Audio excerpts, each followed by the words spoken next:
My parents were gonna take me to juvenile home, so I ran away. Wendy Mazzaras is attracted to more than just the glitz of Las Vegas. I went in the Horseshoe Club because Teddy Binion was a nice-looking guy. But fate deals her a bad hand. The owner of the brothel took me and put me in this room. I didn't know where I was. Teddy told him she would be like breaking in a new horse. I was used horribly. Now she must play her cards right He kissed me, and then it just went from there. before a mobster cashes in on her life. They said he's one of the most prolific killers of all time. What kind of psychotic person has his wife write a suicide note? He pulled out the gun, and he had it at the back of my head. And he said, "Start digging."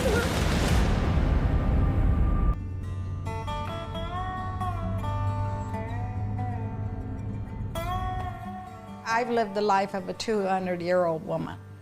I'm surprised I'm still alive. I probably could say I had a daddy wound because my father was absent all the time. But I was always looking for that male figure to protect me. It's 1968, and Wendy Mazzaras is 13 years old, running wild in rural Nevada. Las Vegas was a great place to grow up during the 60s and 70s. Vegas was sort of a Hollywood playground. The Rat Pack was here, Frank Sinatra, Dean Martin, Marilyn Monroe. But meanwhile, it was a small town with small town friendliness. My parents did the best they could with what they had. My mother was gone from 5:30 in the morning until 6 o'clock at night. She had top security clearance to Area 51. Area 51 is a U.S. Air Force military installation in southern Nevada and the birthplace of the nuclear bomb. My mother always kept a tight lip on what she did, and she would always make sure and call home to tell us when a bomb was going to go off because the entire house would rattle. My father was a truck driver. He was an absent father because he was on the road so much. We probably saw him once a week, if that. When they do see their dad, he is often drunk and abusive to Wendy and her siblings. Dad, I think probably due to his drinking, picked on one particular kid and her brother, Michael. One time, Michael snuck me out of the window, and we went out for a little bit, came back, and my father started calling me horrible names. He called me a whore. At one point, he had my brother up in the corner. He had his hands around his neck, and he was choking him. And my mother had just walked in the house, and she'd taken off her shoe, and she started hitting my father with the heel on his head to make him get off Michael. Wendy dreams of escaping the abusive household and turns to the glamour of downtown Las Vegas.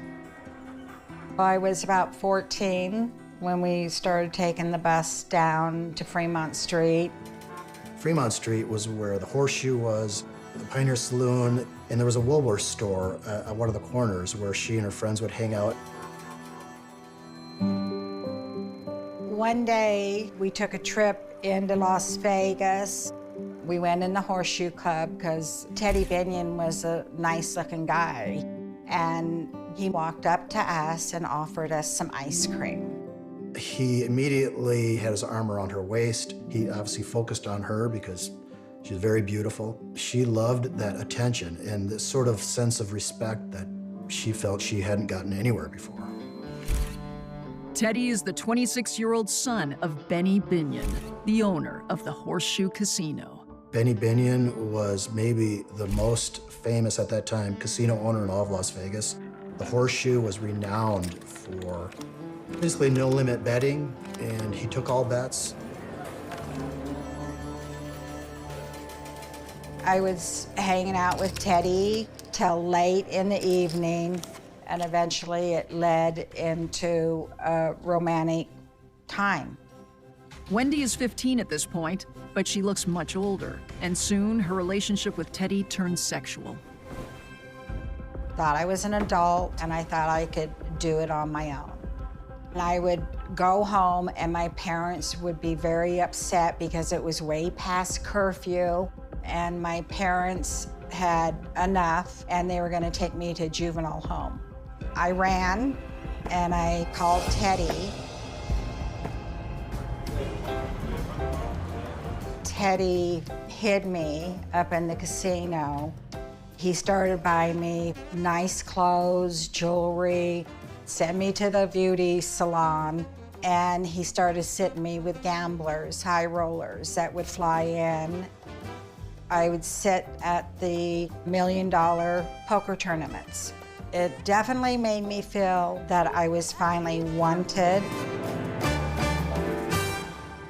Wendy becomes known as Teddy's girl and is on top of the world until Wendy's mother finds out and reports it to the police. A detective started coming into the Horseshoe Club asking about me and if anyone had seen me. Teddy told me the heat's getting too hot. We're gonna have to move you to keep you safe.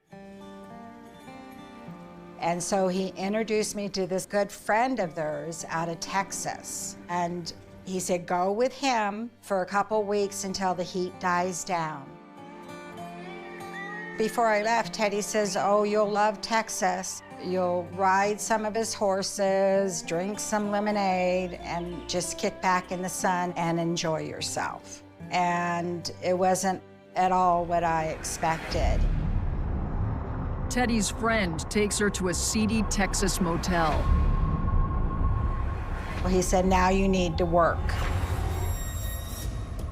You told her, Teddy told me, you'd be like breaking in a new horse. I didn't know what he was talking about until they took me back into a room with about 3 other girls. And they were trying to calm me down. I was crying. I didn't know where I was. It was very, very scary. Wendy realizes she's been forced into the sex trade. Well, the girls started telling me that when the phone rings, we take turns. And I went to the room. A man started telling me what to do and what he wanted, and I didn't really understand everything. I was used horribly. Wendy is forced to have sex with oil riggers and cowboys for 3 weeks. My feeling at the time was, I need to get myself through this so I can live. There was one gal there that really cared about me. She showed me a little window in the bathroom. It was just a little tiny one, but I was so skinny then anyway. And so she helped me escape. And when I got to the highway and the cowboy with the white hat and the pickup truck pulled over, I felt relieved. I felt I'm in good hands now. A few days later, Wendy arrives back in Vegas shattered, homeless and broke. It felt good that I was back in Las Vegas, but I couldn't go home in fear I was gonna be placed in juvenile home. So I called Teddy, and then Teddy took me back to the club. I truly believe Teddy never knew that was going to happen. Wendy is a problem for Teddy. She's still underage, and her mother might call the police again if he continues their relationship. But he has a solution. Teddy said, I'm gonna get you a job with another good friend of ours here in Vegas, and we're gonna make sure that nothing like this happens to you again. Teddy makes a few phone calls and then takes Wendy to a restaurant to meet one of his business associates. Teddy said, that's him right there. Go up and introduce yourself. Tom had his very own booth. All the waitresses knew who he was. I said, Mr. Hanley? He said, yep, what's left of him? He was distinguished, and he had this great smile that made me feel warm. I looked into his eyes. They were stark blue, like they just jabbed right through you, and it gave me chills down my spine. He was a nice older gentleman.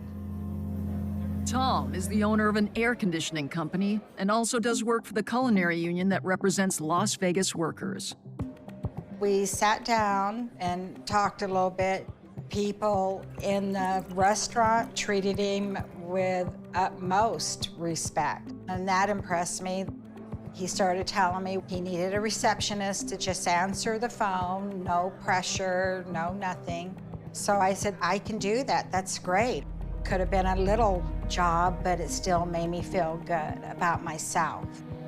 Teddy did ask him, now she's gonna be in good hands, right, Tom? Tom said, of course she will. And that began her relationship with one of the most notorious hitmen in Las Vegas history. Wendy Mazzaras is thankful for her new job with businessman Tom Hanley, who has taken her under his protective wing. The following day, I rode with him in the truck.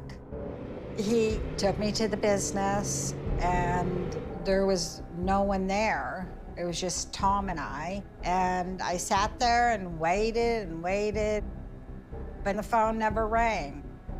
And it was a pretty boring job, but I was still happy to have it.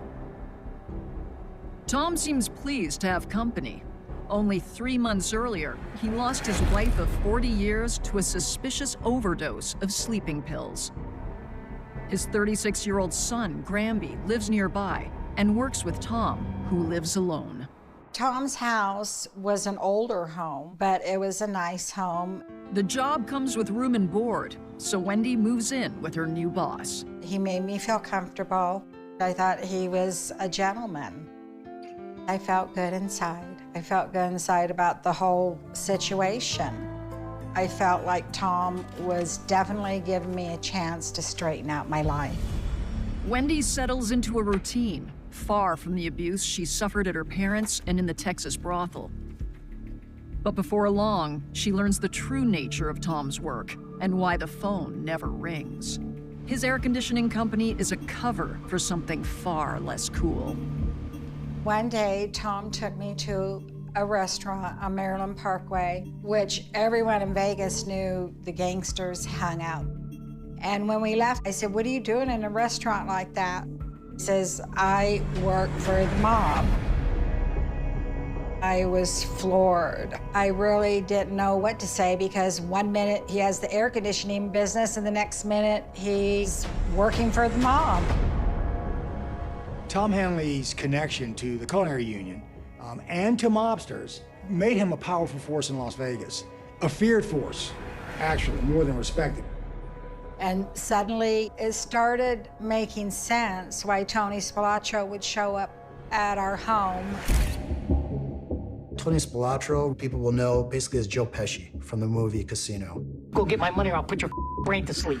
He was considered like an enforcer. People feared him for that.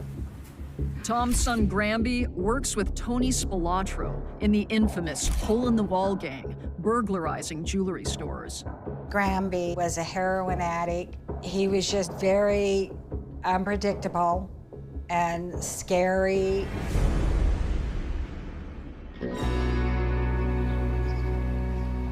One time, Tony Spilotro and his brother came out to the office.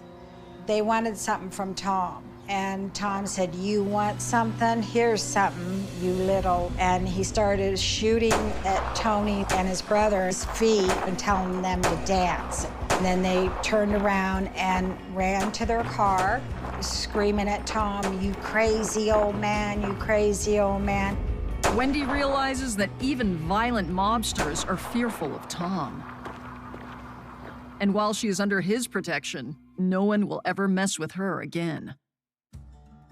Tom made me feel very stable. He had a knack for that. He gave me lots of pretty jewelry. One day he asked if he could kiss me, and then it just went from there. Finally, I just gave in to Tom because he did make me feel secure. He was taking care of me, and he was looking out for my best interest. Tom is 58 and Wendy is 19 when he asks her to marry him in 1976. He said, you know, we really need to get married and get married Western style. And I said, okay, that sounds great. When Tom proposed to me, I felt a little bit more secure. I know how sick that sounds, but I felt more secure because I figured if I was his wife, then he wouldn't hurt me. You know, you've heard of sort of the Oedipus complex. He was the father she never had, and she was this incredibly beautiful young woman to him.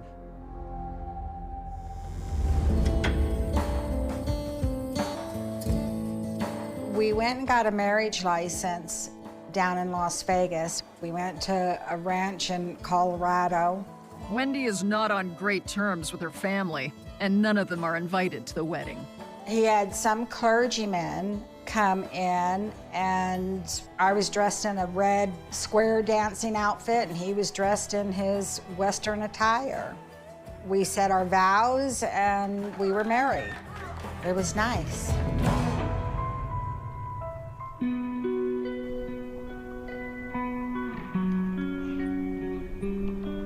After we got back from being married, Tom scooped up all the beautiful gowns I had, and he burned them. An overwhelming feeling came over me that, wow, maybe he does care, maybe he's doing it for a reason. Maybe that life that I was living prior, I'll never go back to. But this was not done with good intentions. In fact, this is the first sign that Tom will not be Wendy's protector, but her new controller. I had left to go up to meet an old friend, and he had followed me. When I got back, I walked through the front door, and he was there with his fist clenched, and he was shaking, screaming, "Where have you been? I'm gonna knock your head off if you don't tell me the truth." That was one of the first times that I saw Tom in such a fit of rage. I felt, this guy's really gonna kill me. He's really going to kill me. It just terrified me. She couldn't really have friends because he didn't want her talking to anybody about anything that happened. After that, he never let me out of his sight. I was always with him, or I was with someone he knew. Tension escalates one day when Wendy notices some jewelry Tom has given her is missing. Tom's son Granby, the jewel thief, is her first suspect. I stormed out of the house, walked over to Granby's, knocked on the door. I said, "Where's my jewelry? I know you took it." He said, "I don't know what you're talking about." And I said, "I'm gonna call the cops." And that was the worst thing I could have said. He was going to kill me right then and there. And he jumped on top of me, and he was literally strangling me. I was going in and out, and I couldn't breathe. I thought I was dead. And the next thing I knew, Tom was there knocking Granby off of me. And Tom said that I better be quiet and not talk to anyone, not say anything, or he's gonna come and get me. It put chills down my spine, and it literally terrified me.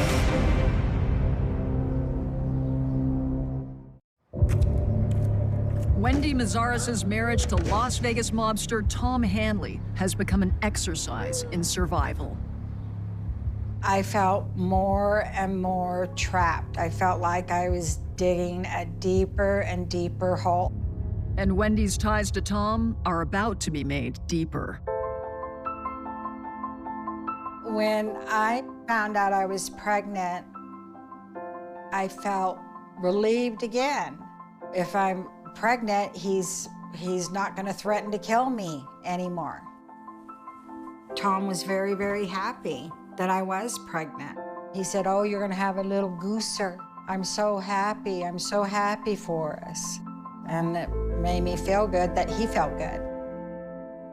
But Wendy is reminded that no one is safe from Tom, not even the mother of his child, when she stumbles on a keepsake from his past.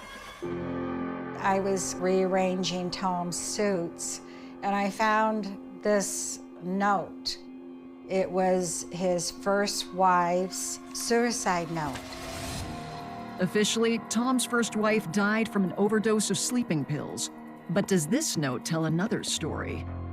Wendy's gut reaction is to give the note to Tom, but she immediately regrets this. Tom sat me down and said, "Now you're gonna write yours." And I said, "Why are you having me do this?" He said, "Just write it." And so he told me what to say. "Sorry, Tom, I can't go on anymore. Make sure our little gooser is well taken care of." What was going through my head at the time was, wow. I immediately went into survival mode again. I felt extremely insecure. What kind of psychotic person does that who has his wife write a suicide note? The suicide note was used to keep me under control. I was like his prisoner, and I would always have it in the back of my head that he has that suicide note. He can kill me at any minute. In the winter of 1976, Wendy gives birth to a baby girl they name Amy. I thought having a daughter, he would change a little bit, but he didn't. Tom started going to the deep end then. He started acting out, started just walking around like no one could touch him, started being mean to the people that he was around. We were at the Safeway store shopping. We were up at the cash register. Some guy had let me in because I had a new baby. He said, "Please go first." Tom took that completely wrong, pulled out his gun, stuck it to the guy's head, and said, "Don't talk to my wife." And the next thing I knew, we were running out of the store with this little baby. Tom is quickly arrested and taken to the station, while police conduct a search at the house. One detective said, "Are there any more guns in the house?" And I said, "Yeah, there's a lot." And I took him in, and they loaded up like 56 guns out of our room alone. Tom was up at the sheriff's office. They had not put him in a cell. They had not booked him. He called and he was screaming at the detective, "Leave my guns alone. I want my guns, and I'll be home in a minute." And they let him go. That made me think that Tom was very powerful with the sheriff's office, and he had connections there. They didn't even book him. They gave him back all of his guns, and they let him come home. All I wanted to do was take the baby and run. But at that point, I felt it was impossible because he would hunt me down and he would kill me. He had the suicide note, and he carried it around in his wallet. Soon, Wendy will be digging her own grave. Literally. He tells her, "Dig more, make it deeper." And she is frightened. He is renowned as a killer. You know this now for a fact, and you think you're digging your own grave. What else could she think other than he's gonna put bullets in the back of her head?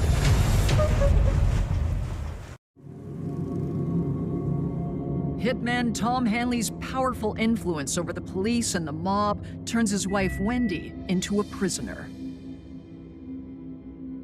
Wendy tries to normalize her life by focusing on happier moments.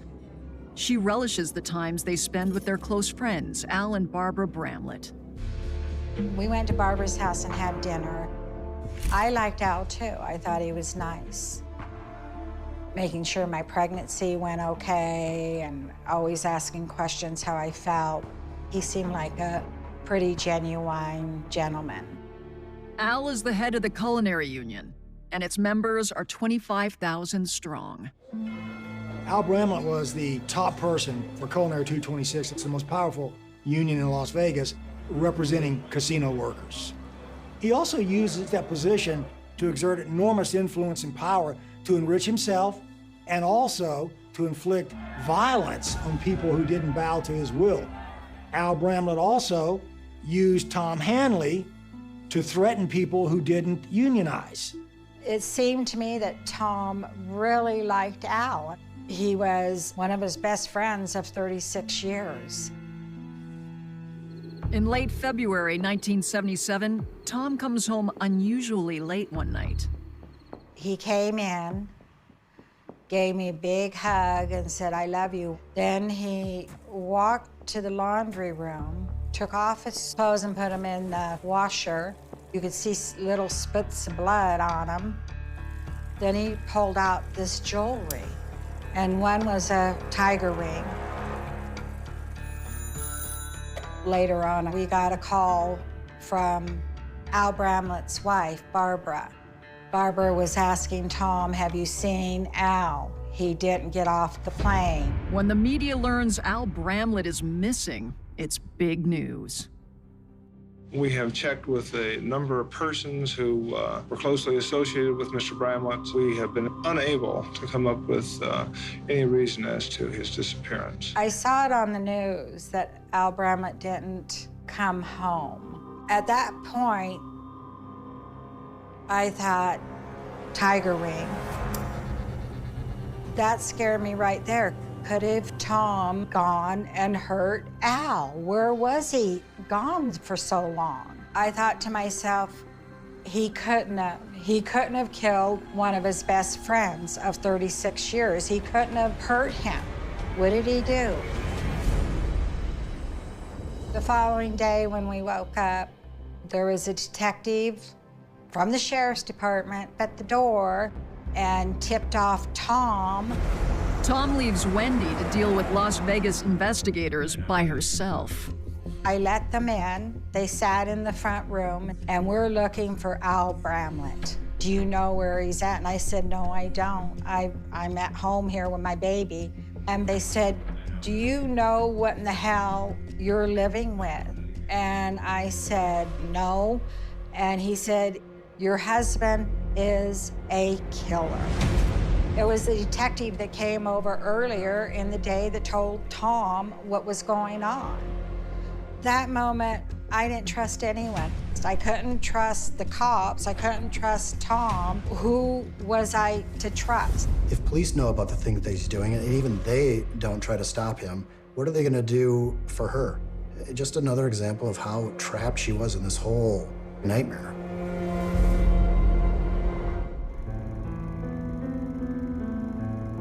Tom turned up at home, and I told him about all the police, and Tom just said, "Oh, he'll show up. He'll show up. Don't worry." And then we started getting calls from Benny Binion, calls from other union leaders. I mean, that's the first time I've ever seen the phone ring off the hook.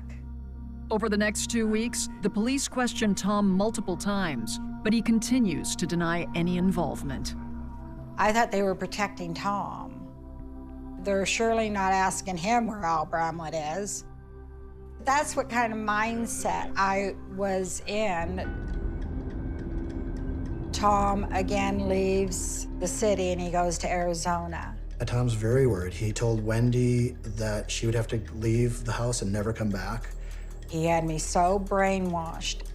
At that point, do what Tom tells you to do. I loaded up a bunch of boxes and documents and stuff, and they went into storage. When Tom returns, he tells Wendy to arrange a sitter for Amy. He is taking Wendy for a drive in the desert. And he kept assuring me everything was going to be okay, but I better keep my mouth shut. Tom has a stash of clothes and jewelry he wants to get rid of. We had a little ranch out in Pahrump, and he dug a hole And he said, always remember where this is. I said, okay. He dropped the jewelry in the hole. Then Tom plants a tree to mark the location. In my mind, I'm thinking, is this really Al's jewelry? All I wanted was for Al to be okay. We got back in the vehicle. He pulls along the side of one of the canyons and he said, come follow me. He says, start digging a hole. And he pulled out the gun and he had it at the back of my head. And he said, start digging. So I got on my hands and knees and I was digging with my hands. By this time, Wendy has seen too much, and she is a liability for Tom. And he cocked the gun, and I thought he was gonna kill me.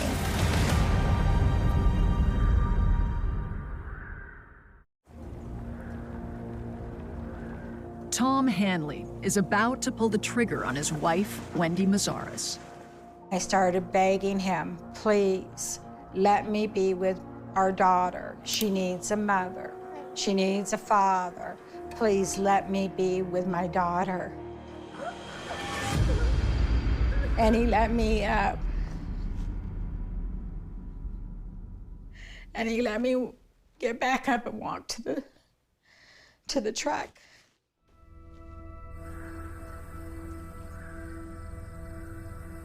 He turned to me and he said, you're probably right. Amy does need someone to be with her. And then we just started driving. All I could think to myself is the clothes that he had put in the hole smelled like Al Bramlett. 3 weeks after Al Bramlett disappears, hikers near Nevada's Potosi Mountain come across a gruesome sight. The search for Al Bramlett has ended here in the desert just 2 weeks from the night he disappeared. An autopsy shows he was executed with multiple gunshots to the head.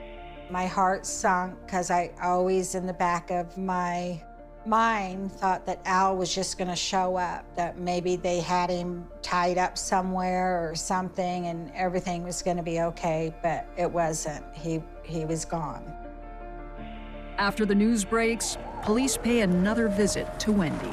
They said, do you know who your husband is and what he does? And I said, he owns the air conditioning business. They said, no, he's one of the most prolific killers of all time. It was so shocking to hear that come out of homicide detectives' mouths. Was I in denial? Probably yes. Was I brainwashed? Yes. It was just a horrible, horrible life. He was thought of to have killed an FBI agent, William Coulthard. He was thought to have bombed 2 restaurants, the Alpine Village and the Starboard Tack. The rationale was the Culinary Union wanted them in the union and they didn't want to unionize. Tom has gotten away with murder before, but this time, a tipster gives police a break in the Al Bramlett murder case. An informant came to them and said that he was there when Al Bramlett was killed and that he was with Tom and Granby Hanley, who actually did the killing. The Hanleys were upset because a couple of bombs they had planted didn't go off at businesses in Las Vegas that Bramlett wanted blown up. So, according to the Hanleys, Bramlett didn't pay them for that, $10,000. So they go to shake down Al Bramlett. Bramlett was kidnapped from the airport parking lot. They go into the desert outside of Las Vegas. At some point, Tom says, hey, Al. Al turns around and he shoots him in the head. He ended up getting shot 6 times, including once in each ear. All his clothes were taken off of him. He was buried under a pile of rocks in the desert with his hand sticking up to wave goodbye to the world. A warrant is put out for the father and son fugitives, and on April 29, 1977, Granby and Tom are arrested in Phoenix, Arizona. It was a media frenzy, and it was a frenzy at the Hanley house as well. It was astonishing news. It felt good, it really did, but it took a few days for it to sink in. Were they gonna let him go again? Was he locked up for good? Tom really did kill one of his best friends. He took him out and he killed him, just like he was gonna do to me. Tom and Granby are flown from Phoenix to Las Vegas to be tried for murder. When they land, Tom gives a statement while in handcuffs. I never had any animosity towards Al Bramlett. He was one of the best friends I ever had.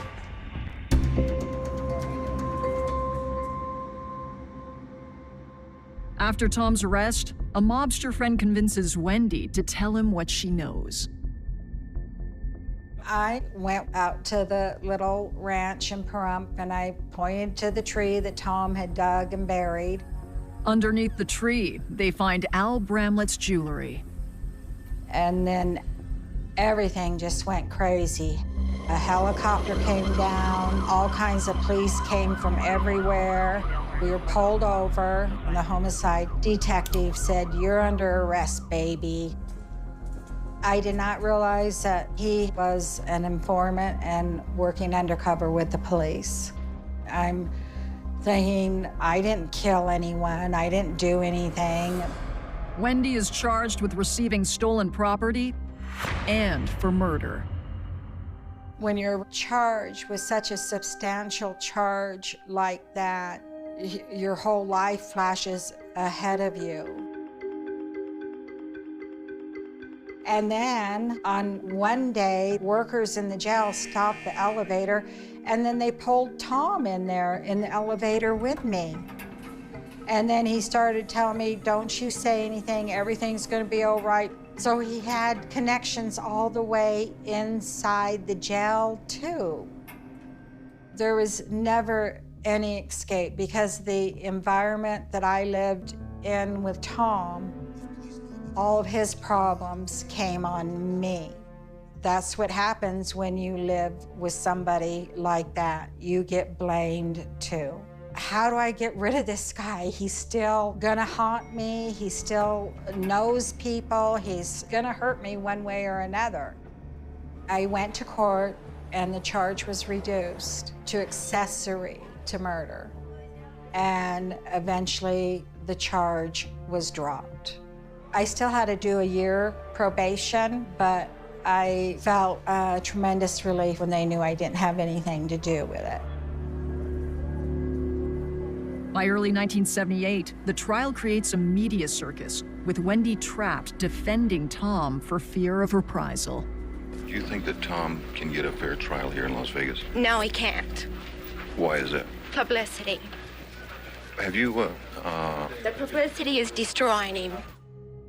On March 2nd, 1978, Tom and Granby plead guilty to the murder of Al Bramlett and the restaurant bombings. They are sentenced to life without parole. He was found guilty, and just a big sigh of relief came over me again. If Tom would have walked out of that courtroom a free man, there would have been a lot of people dead. A lot of people. In return for them giving information on the mob, Tom and Granby are placed into witness protection within the prison system.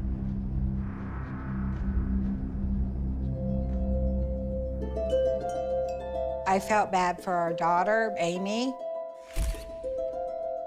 I was able to disassociate myself with him and stand back and see everything he put me through. After the trial, Wendy moves to California and attends college to try and start a normal life. She is only 22 years old. There is no depths to a man like Tom Hanley. Once you're in their world, it's very hard to escape. And it was for me. I had to learn the hard way. Years after escaping Tom Hanley, Wendy finds the courage to tell her story. She publishes a book about her experience as a mob wife called Vegas Ragdoll. Today, Wendy has been happily married for 25 years.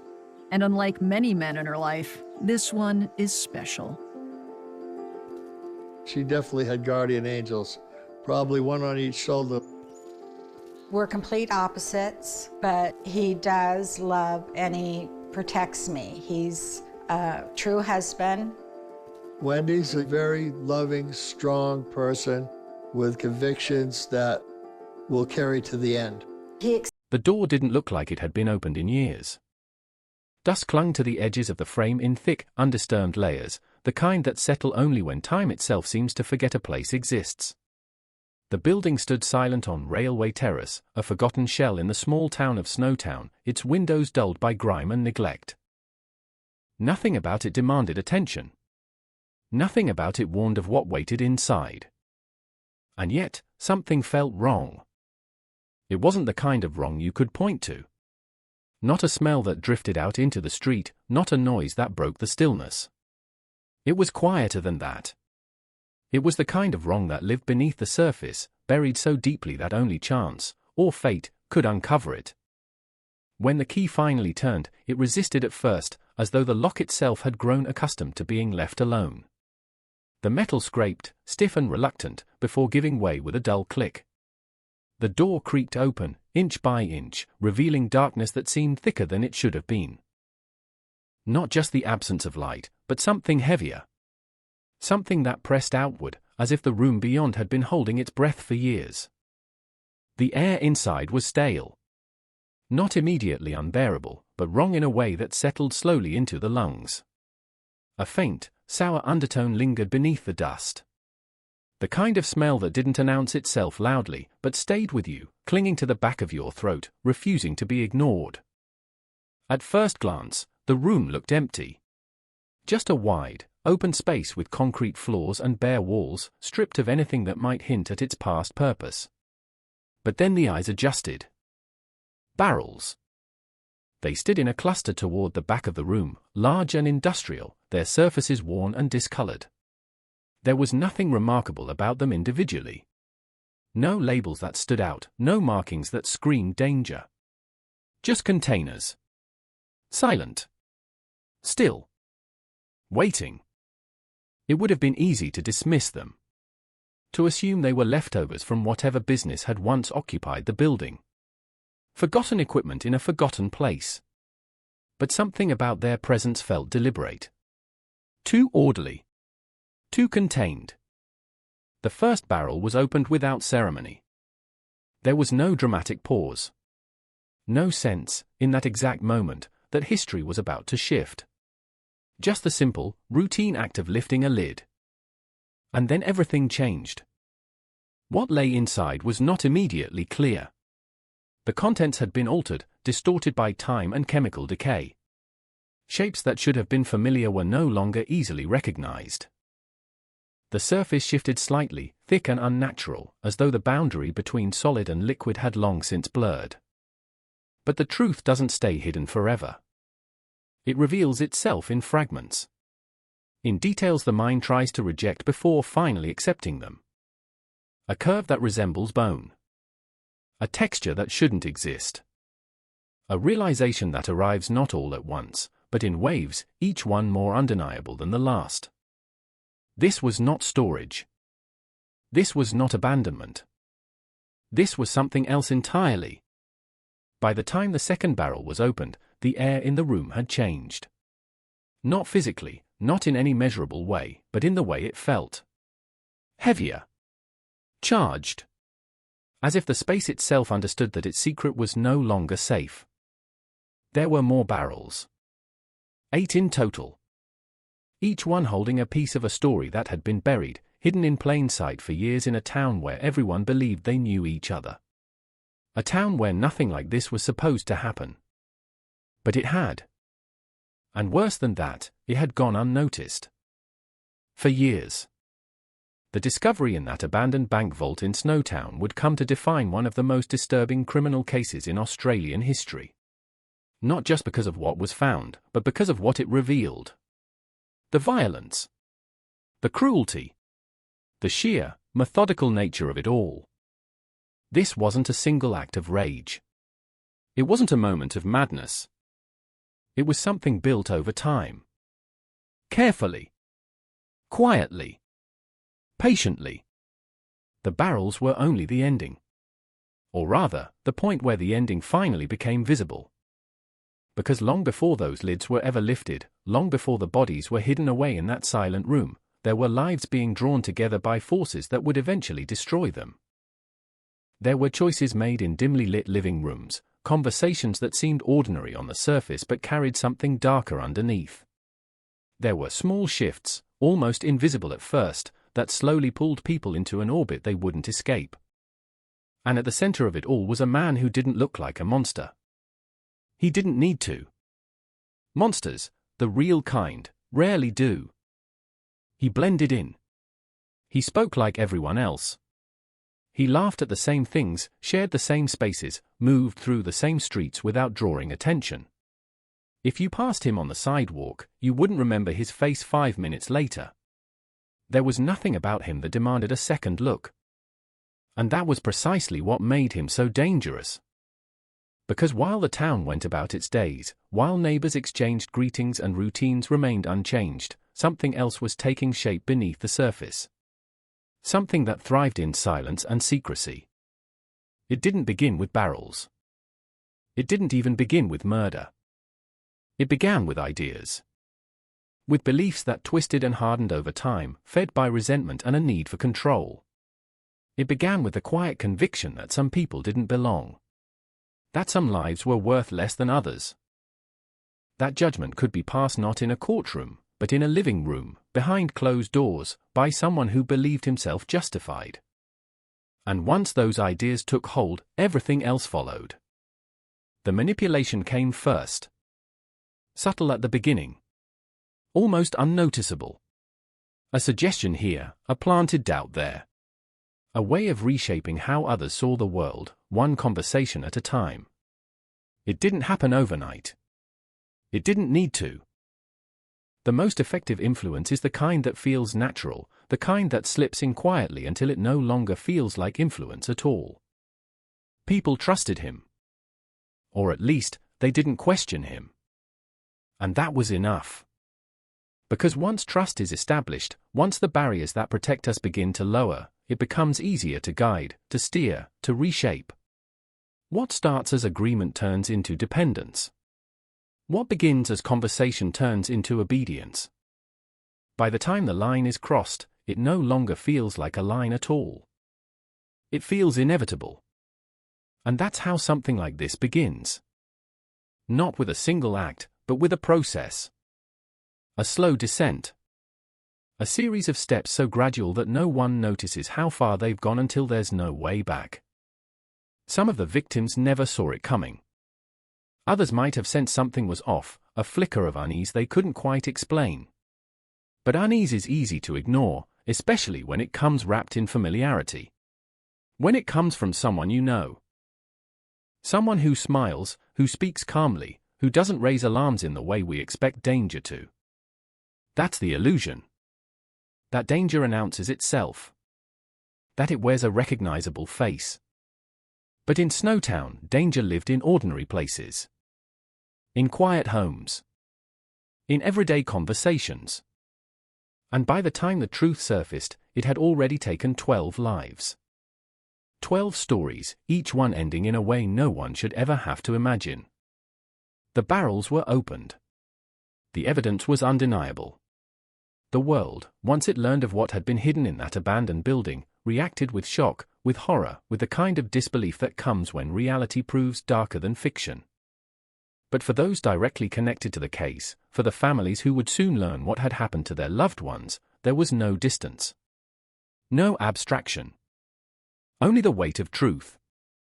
And the knowledge that it had been there all along. Hidden in plain sight.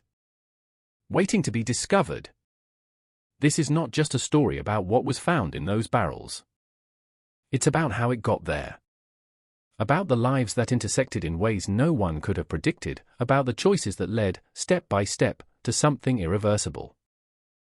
It's about the quiet warning signs that were missed, the questions that were never asked, the moments that might have changed everything if they had been seen for what they were. And at its core, it's about understanding how something so horrific could exist within something so ordinary. Because the truth is, Snowtown wasn't unique. That's what makes it so unsettling. Places like it exist everywhere. And so do the people who can turn them into something else entirely. Snowtown was the kind of place that didn't expect history to notice it.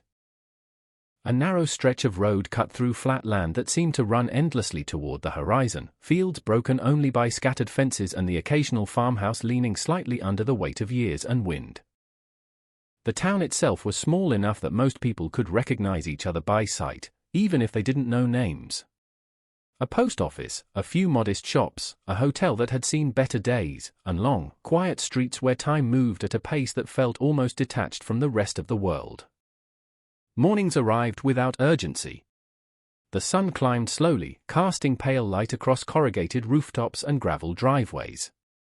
There was a rhythm to everything here, a familiarity that settled into routine. People woke up, made coffee, stepped out onto porches where the air still carried the chill of the night. Cars passed occasionally, their engines echoing briefly before fading into silence again. It was a place where nothing much seemed to happen, and that was precisely how people liked it. Snowtown wasn't a destination. It wasn't a place you went looking for something new. It was a place you ended up in, sometimes by choice, sometimes by circumstance. And for many who lived there, it represented a kind of quiet retreat from larger, more chaotic cities. Life here was simpler, more contained. Problems existed, of course they did, but they were smaller, more manageable, or at least easier to ignore. But Snowtown was only one piece of a much larger picture. To understand how everything unfolded, you have to look beyond that quiet town and into the broader landscape of South Australia during the early 1990s. It was a time when certain communities were already living on the edge, where economic hardship and social isolation created cracks that often went unnoticed by those on the outside. In the suburbs north of Adelaide, in places like Salisbury and Elizabeth, life could feel very different from the calm stillness of Snowtown. Here, the streets were busier, but not necessarily livelier. Houses stood close together, many of them worn down, their paint faded and fences slightly broken.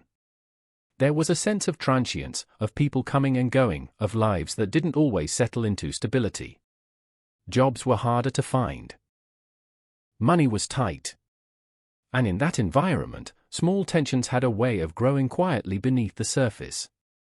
It was in these suburbs, not in Snowtown itself, that the foundation of the story began to take shape. The people who would eventually become connected in ways no one could have imagined didn't all come from the same background, but they shared certain vulnerabilities. Some were struggling financially, moving from place to place, trying to find a sense of footing that never quite held. Others were socially isolated, disconnected from family or support systems, existing on the margins of their communities. There were individuals with troubled pasts, people carrying their own histories of trauma, anger, or neglect. These were not people who stood out in obvious ways. They weren't the kind who drew attention or headlines. They were, in many respects, invisible. The kind of individuals who could disappear without immediate alarm, whose absence might be explained away with a simple assumption that they had moved on, started over somewhere else. And that assumption would become one of the most dangerous elements in everything that followed. Because when someone exists on the margins, their story is easier to overlook. Their silence is easier to accept. In the early 1990s, the idea of staying connected wasn't what it is today. There were no constant streams of messages, no social media updates marking every movement. If someone left, if they stopped calling, stopped showing up, it didn't always trigger immediate concern. People drifted in and out of each other's lives, and sometimes they simply didn't return. It created a kind of space. A gap where things could happen without being immediately noticed. And within that space, certain individuals began to cross paths. At first, the connection seemed ordinary. Friendships formed in casual ways, through shared acquaintances, through time spent in the same neighborhoods. People gathered in living rooms, sat around kitchen tables, talked about everyday things. There was laughter, there were arguments, there were moments that felt completely unremarkable. But beneath those ordinary interactions, something more complex was beginning to develop. Because not all connections are equal. Some carry influence. Some carry control. And sometimes, the person who appears the most ordinary is the one shaping everything behind the scenes. He didn't arrive with an announcement. There was no defining moment where everything changed all at once. Instead, his presence grew gradually, almost imperceptibly at first. He became part of conversations, part of gatherings, part of the social fabric in a way that didn't feel forced. He listened. That was one of the first things people noticed, though they might not have recognized its significance at the time. He listened carefully, paying attention to details others might overlook. He learned about people's frustrations, their fears, their grievances. He absorbed the things that mattered to them, the things that made them feel vulnerable or misunderstood. And then, slowly, he began to speak. Not in ways that drew immediate attention, not with statements that would alarm anyone outright. Instead, his words carried a certain weight, a quiet confidence that made them seem reasonable, even when they weren't. He framed ideas in a way that felt logical, that aligned with the emotions people were already experiencing. If someone felt wronged, he validated that feeling. If someone expressed anger, he gave it direction. If someone was uncertain, he offered clarity. It was subtle, but effective.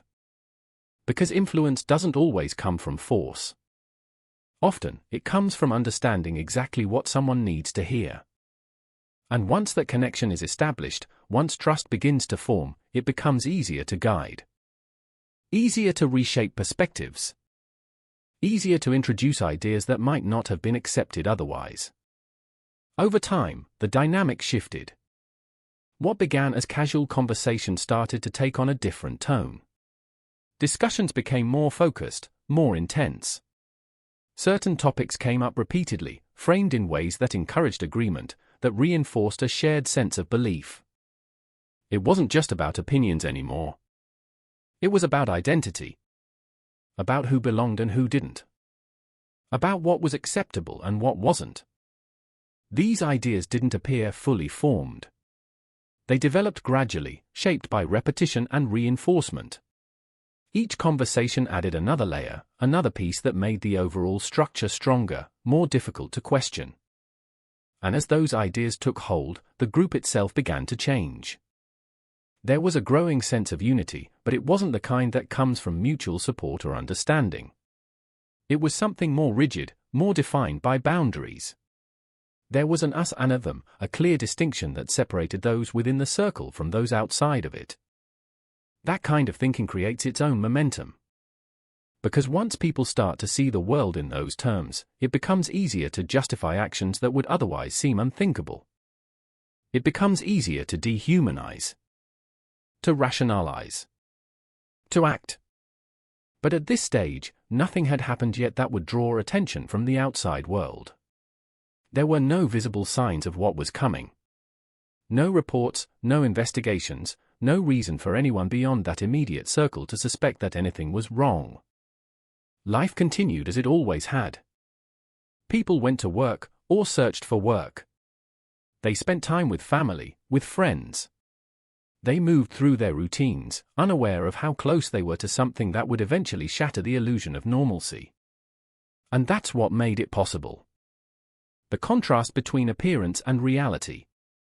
From the outside, everything looked ordinary. Even within the group, there were moments that felt completely normal. Conversations that had nothing to do with the darker ideas beginning to take shape. Laughter that didn't hint at anything beneath it. Days that passed without incident. But the foundation was already there. The beliefs had been planted. The trust had been established. And once those elements are in place, it doesn't take much to push things further. A suggestion. A justification. A moment where action begins to feel not just possible, but necessary. And when that moment came, it didn't arrive with warning. It didn't announce itself as a point of no return. It simply happened. A line was crossed. And once it was, everything that followed became part of a chain reaction that would continue for years. The quiet town of Snowtown, with its still streets and unassuming buildings, would eventually become the place where the story surfaced. The place where the hidden became visible. But it wasn't where the story truly began. It began in living rooms where conversations took a darker turn. In relationships where influence replaced equality. In moments where doubt was replaced by certainty, where hesitation gave way to action. It began in the kind of environment that doesn't raise alarms. The kind that feels ordinary.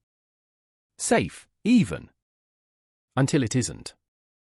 And by the time anyone realized what was happening, the foundation had already been laid for something that would grow far beyond anything those early moments might have suggested. Something that would leave behind not just questions, but consequences that could never be undone. Because once a path like that is set in motion, it doesn't simply stop. It continues. Step by step. Choice by choice. Until it leads somewhere no one can ignore anymore. They weren't the kind of people who made headlines when they were alive. No cameras followed them. No one documented their routines, their small victories, their quiet struggles.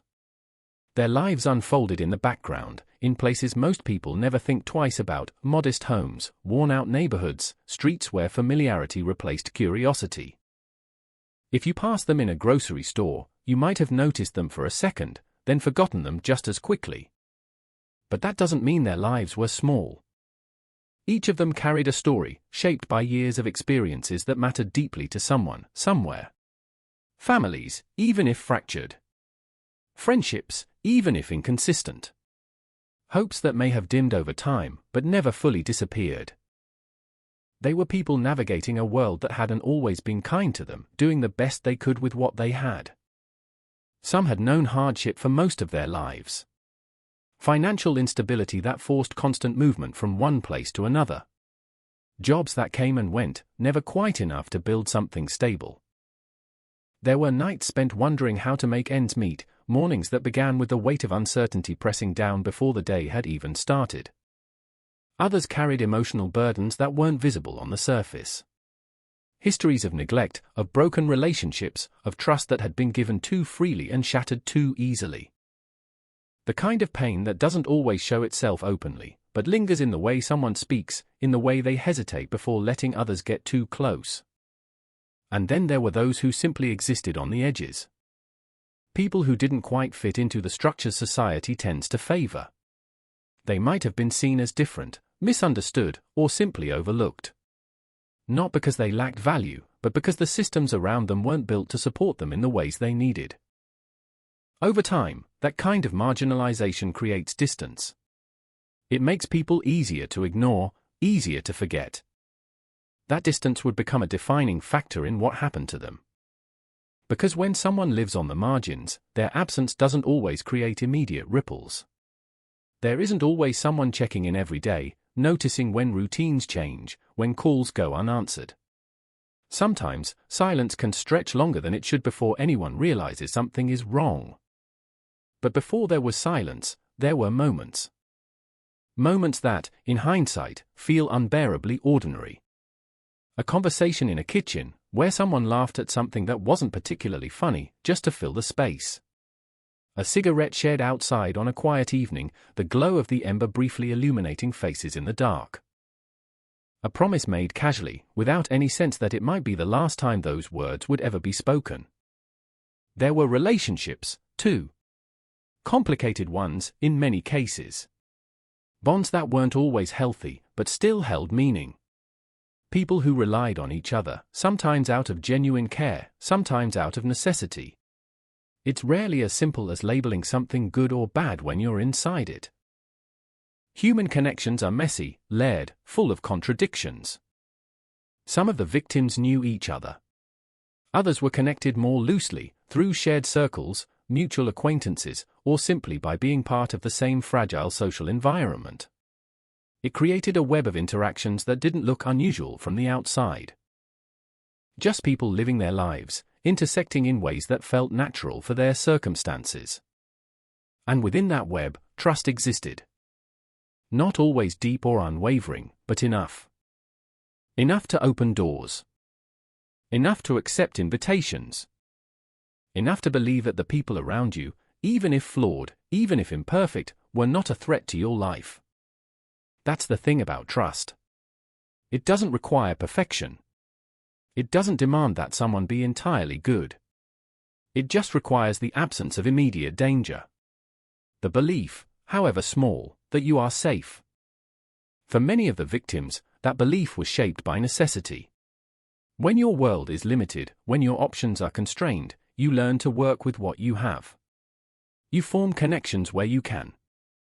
You give people the benefit of the doubt, sometimes because you want to, sometimes because you have no better alternative.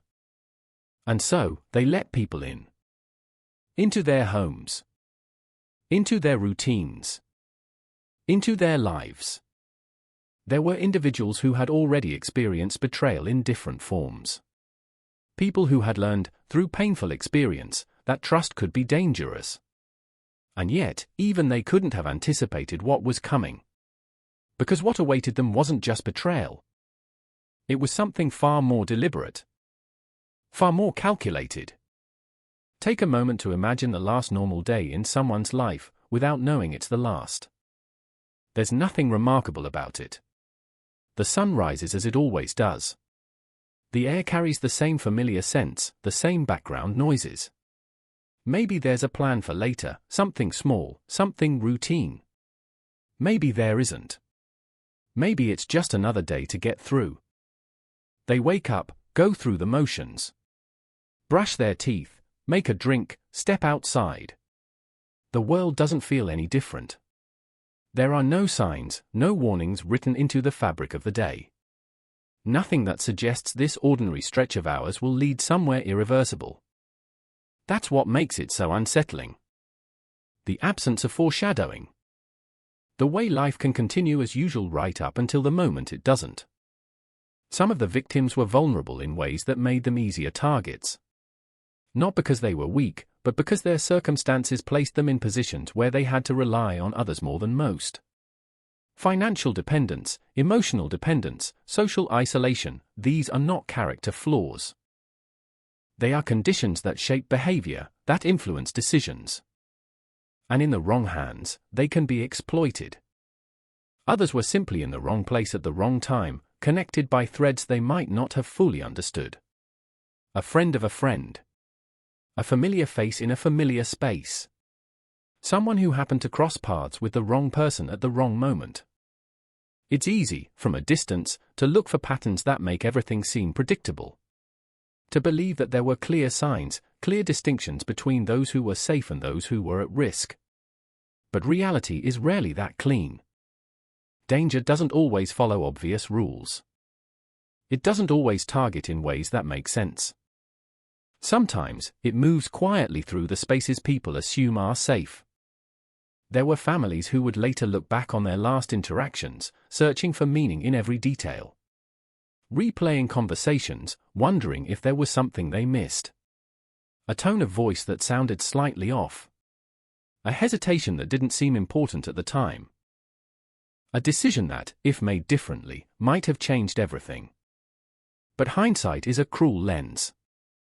It sharpens things that were once blurred, gives weight to moments that felt insignificant when they happened. It creates the illusion that the outcome could have been predicted, that the signs were always there. For those living it in real time, there were no such certainties. Only the present. Only the belief that tomorrow would come, just like it always had. And for a while, it did. Until, one by one, people began to disappear. Not in ways that immediately set off alarms. Not with dramatic scenes or obvious signs of struggle. Just absences that could be explained, at least initially. Someone moved away. Someone cut ties. Someone decided to start over somewhere else. These were not uncommon occurrences in the communities they lived in. People left. People drifted. People vanished from each other's lives without formal goodbyes. It happens more often than most would like to admit. But as time went on, those absences began to accumulate. Not all at once. Not in a way that formed an immediate pattern. But gradually, enough to create a quiet unease among those who paid close attention. Enough to raise questions that didn't have easy answers. Where did they go? Why didn't they tell anyone? Why did they leave behind things that didn't make sense for someone planning a fresh start? The questions lingered, unanswered. And in the absence of clear information, assumptions filled the gaps. Maybe they wanted to disappear. Maybe they needed a clean break. Maybe they were better off wherever they ended up. It's easier, sometimes, to believe those things. Easier than considering the alternative. Because the alternative is heavier. It demands attention. It demands action. And in environments where people are already stretched thin, where resources and support are limited, it's not always easy to confront something that feels uncertain, undefined. So life continued. For those who remained, routines carried on.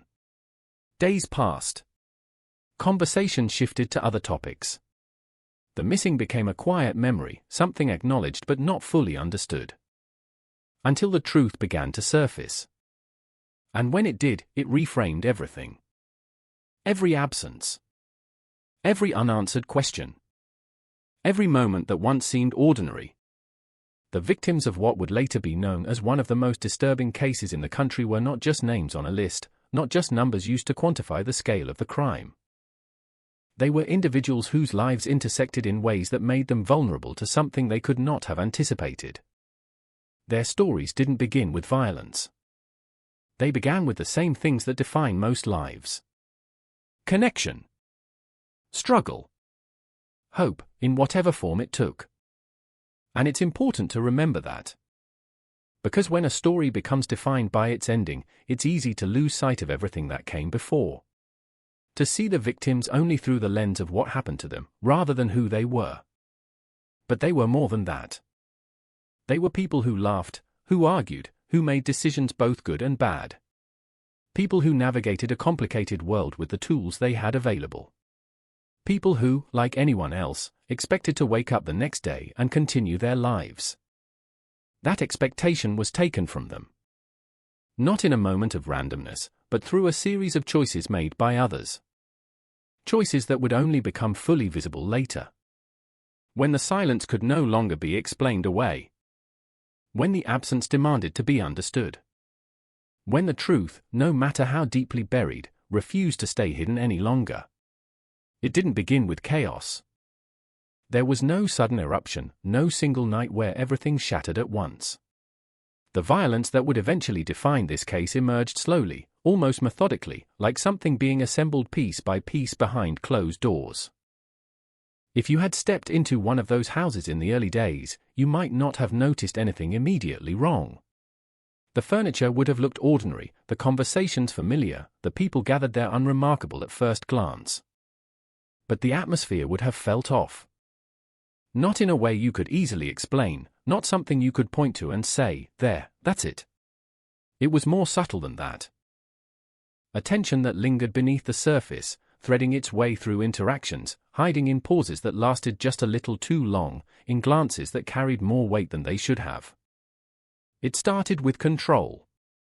Not physical, not yet. That would come later.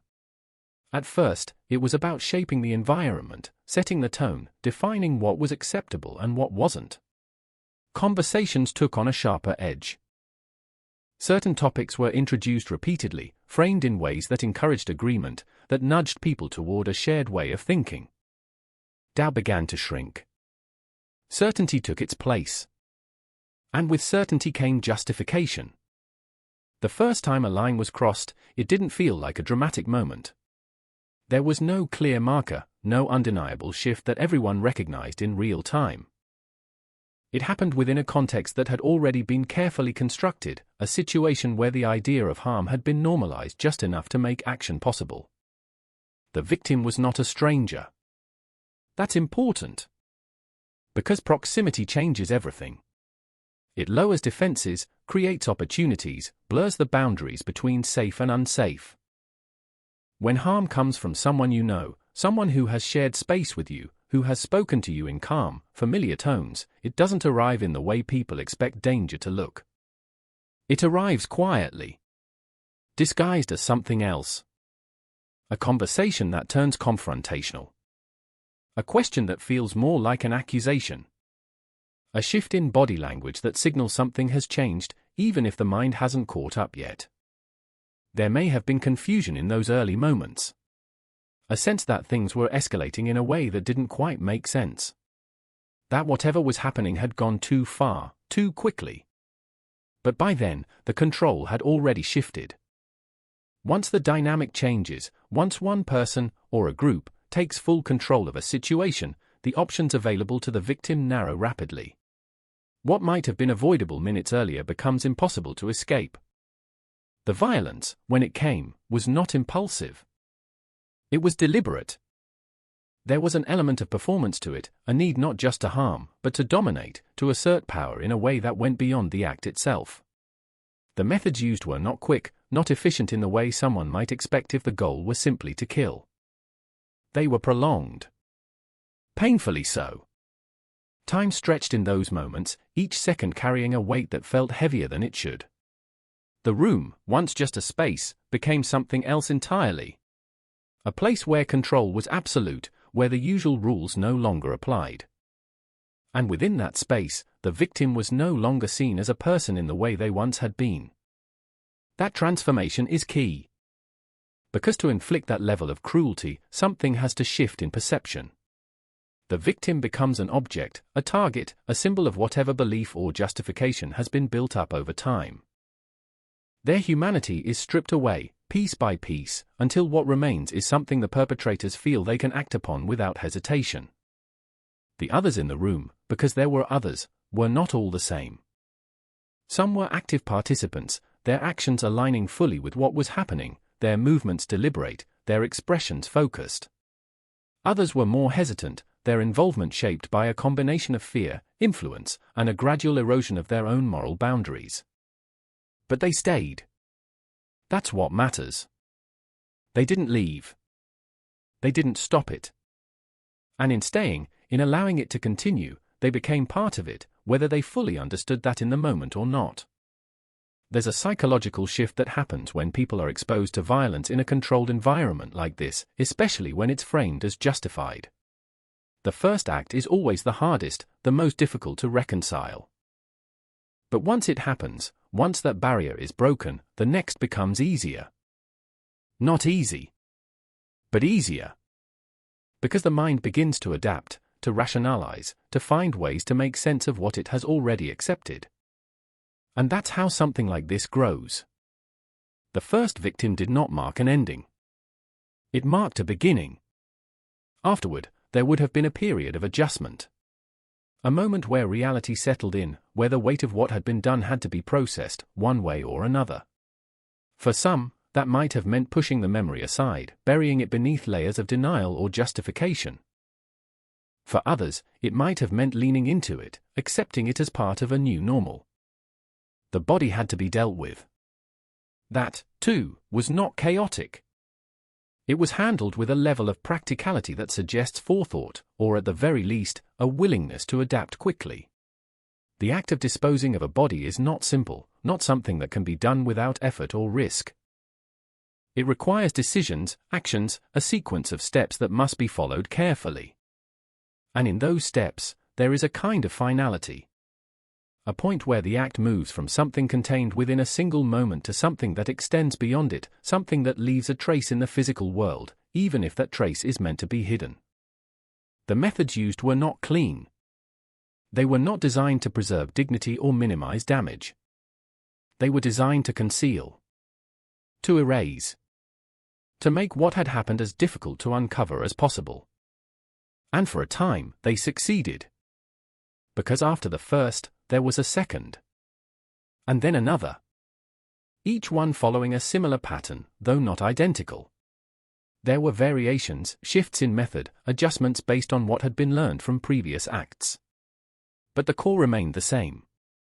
Control. Domination. Violence that extended beyond necessity into something more disturbing, something that suggested not just a willingness to kill, but a desire to exert power in the most extreme way possible. The victims continued to come from the same general pool. People connected by proximity, by vulnerability, by circumstance. Individuals who could be isolated, who could be brought into controlled environments without raising immediate suspicion. People whose absence, at least initially, would not trigger a large-scale search. There was a pattern forming, even if it wasn't immediately visible from the outside. Inside the group, it became something understood, something expected. The line had already been crossed. There was no going back. And with each act, the distance between what they were doing and what they once might have considered unthinkable grew smaller. It became normalized. That's one of the most unsettling aspects of this case. The way something so extreme, so far outside the bounds of what most people can comprehend, became part of a routine. Not in the sense of happening every day, but in the sense of being integrated into a way of thinking, a way of operating. It wasn't just about the acts themselves. It was about the environment that allowed them to continue. The secrecy. The shared understanding. The reinforcement of beliefs that justified what was being done. And above all, the presence of someone who guided it all, who shaped the direction, who ensured that the momentum never slowed. Because once something like this begins, it needs to be sustained. It feeds on itself. Each act reinforcing the next, each decision narrowing the path forward until there are no alternatives left, only continuation. The victims, one by one, were drawn into that path. Some may have sensed something, a flicker of unease that they couldn't fully articulate. Others may have trusted completely, unaware of the danger until it was too late. The specifics of each moment varied, but the outcome did not. They entered spaces they believed they could leave. And they didn't. What happened to them was not random. It was the result of a system that had been built carefully, quietly, over time. A system that operated beneath the surface of ordinary life, hidden within the kinds of places people don't question, among individuals who didn't stand out in ways that would draw immediate scrutiny. And for years, it continued. Unseen. Unstopped. Until the weight of what had been done could no longer be contained. Until the truth, buried in ways meant to ensure it would never be found, began to push back against the silence. But at this stage, during those years when the acts were still unfolding, none of that had happened yet. There were no discoveries. No investigations closing in. Only the continuation of something that had already gone too far to be undone. A series of moments, each one building on the last. Each one bringing them closer to a point where everything would finally come into the light. But until then, the darkness held. The building had been part of the town for so long that most people had stopped seeing it. It sat along the quiet stretch of railway terrace, its exterior worn down by years of sun and wind, its windows dull to an opaque grey that reflected nothing back. Once, it had served a purpose. Once, people had walked in and out of its doors with intention, with routine, with the quiet trust that places like banks are meant to inspire. But that time had passed. Now it stood empty, its presence reduced to a kind of background detail, something that blended into the stillness of Snowtown without demanding attention. There's a particular kind of silence that settles into abandoned buildings. It isn't just the absence of sound. It's the absence of interruption, the way time seems to stretch differently inside spaces that are no longer used. Dust collects without being disturbed. Air grows stale, untouched by movement. The walls absorb years without giving anything back. And sometimes, those spaces hold more than just emptiness. The discovery did not begin with suspicion. It began with something routine, something practical. A change in ownership. A need to access a space that had been closed off for years. There was no expectation that anything unusual would be found. No anticipation of uncovering something that would alter the perception of an entire town. Just a door. Just a key. Just a moment that, at first, felt no different from any other. When the door opened, the initial impression was exactly what one might expect. Dust. Stillness. The faint, dry scent of a place that had been sealed off from the outside world. Light filtered in unevenly, cutting through the dim interior in narrow beams that illuminated particles suspended in the air. The room itself was plain, almost disappointingly so. Concrete floors, bare walls, no remnants of its former function that stood out in any meaningful way. It was the kind of space that would be easy to clear out, easy to repurpose, easy to forget again once it had been dealt with. But then, further inside, there was something else. A cluster of objects that didn't quite belong to the emptiness surrounding them. Barrels. Large, industrial, sealed. They weren't arranged haphazardly. There was a sense of intention in the way they had been placed, as though someone had taken care to keep them contained, grouped together in a way that suggested purpose rather than neglect. At first glance, they didn't raise immediate alarm. Old buildings often hold remnants of their past uses, leftover materials that were never cleared away. Barrels, containers, storage units, these are not uncommon in places that once served a functional role. It would have been easy to assume they were exactly that. Forgotten items, waiting to be discarded. But something about them felt wrong. Not in a way that could be clearly defined, not yet. Just a subtle discomfort, a sense that these objects carried more weight than their appearance suggested. The decision to open one of them was not driven by fear. It was driven by curiosity. A simple need to know what was inside, to determine whether they were empty, whether they could be moved, whether they had any value or required special handling. The lid did not come off easily. It resisted, as though it had settled into place over time, sealed not just by its mechanism but by the years that had passed since it was last disturbed. There was a moment of effort, a slight shift, and then it gave way. What lay inside was not immediately understood. The contents had changed over time, altered by chemical processes that had broken down their original form. The surface appeared uneven, thick, distorted in a way that didn't align with anything ordinary.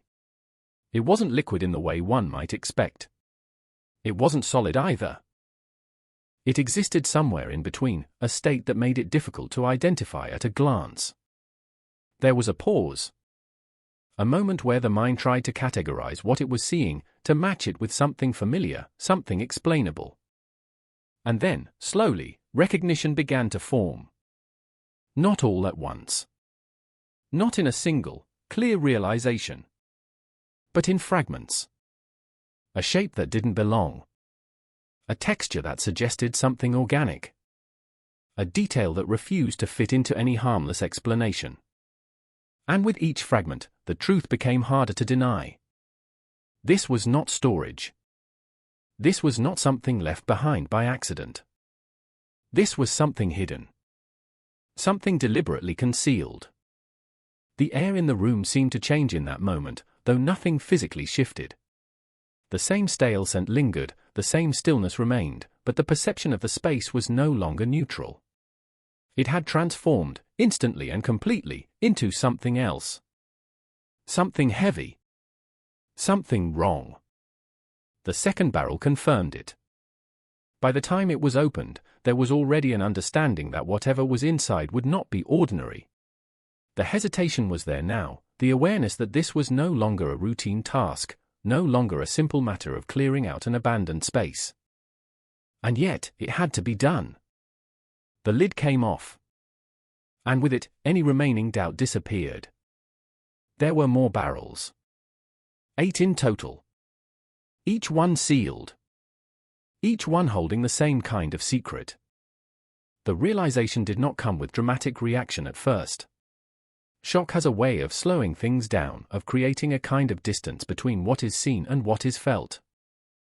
The mind struggles to process something that falls so far outside the boundaries of expectation, so it hesitates, lingers in a space where reality hasn't fully settled in yet. But reality doesn't wait. It asserts itself, piece by piece, until it can no longer be ignored. Authorities were contacted. The building, once forgotten, became the center of attention in a way no one could have anticipated. The quiet street that had seen so little change over the years suddenly carried a different kind of energy, one defined by urgency, by the presence of people who understood immediately that this was not just an isolated discovery. This was something much larger.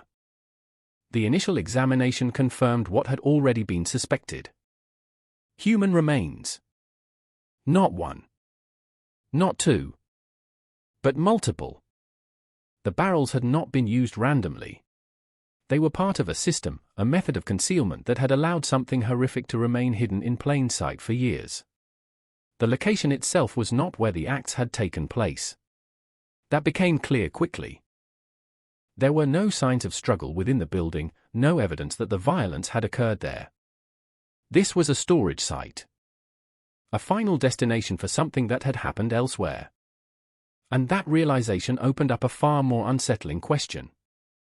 If this was where the bodies ended up, where had everything else taken place? The investigation, in its earliest stages, was defined by uncertainty. Identifying the remains was not straightforward. Time and chemical exposure had altered them significantly, making immediate recognition impossible. Forensic work would take time, careful analysis, reconstruction of identities that had been deliberately obscured. But even before names were confirmed, one thing was clear. This was not a single incident. This was not a crime of opportunity or impulse. This was something sustained. Something that had occurred over a period of time, involving multiple victims, multiple events, multiple moments where intervention might have been possible if only the right connections had been made. The town of Snowtown, once defined by its quiet, its predictability, was now linked to something that shattered that image completely. People began to talk. Not loudly at first, not with certainty, but with the kind of hushed conversations that spread quickly in small communities. Questions circulated. Speculation grew. How could something like this exist here, unnoticed? How could something so extreme remain hidden for so long? There were no easy answers. Because the truth was not contained within that building.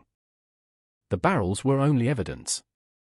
They were the visible part of something much larger, something that extended beyond Snowtown, beyond that single location, into a network of places and people that had yet to be fully uncovered. As investigators began to trace the origins of what they had found, the scope of the case started to expand. Connections emerged. Names began to surface. Patterns took shape. And with each new piece of information, the initial discovery in that abandoned bank became something else entirely. Not just a shocking find, but the entry point into one of the most disturbing investigations the country had ever seen. The kind that forces a re-evaluation of everything that came before. The kind that reveals just how much can exist beneath the surface of ordinary life without being seen. Because those barrels had been there for years. In a building that people passed by without a second thought. In a town that believed it was untouched by something like this. And all that time, the truth had been waiting. Silent. Sealed. Until the moment someone finally opened the door. At first, the investigation didn't feel like a straight line. It felt like standing in the middle of a room filled with fragments, each one sharp, each one incomplete, none of them fitting together in a way that made immediate sense. The barrels had given them something undeniable, evidence that multiple people had been killed and concealed, but they hadn't given them a clear beginning, and they certainly hadn't revealed the full scope of what they were dealing with. There were no obvious suspects waiting neatly at the edges of the scene. No single narrative that explained everything. Only questions. The process began where it always does in cases like this, with identification. Before motives, before timelines, before theories could be confirmed or dismissed, the victims needed names. They needed to be brought back from anonymity, from the distorted state in which they had been found, into something that could be recognized, something that could connect to the world outside that abandoned building. It wasn't quick. Forensic teams worked carefully, methodically, extracting what they could from remains that had been deliberately altered.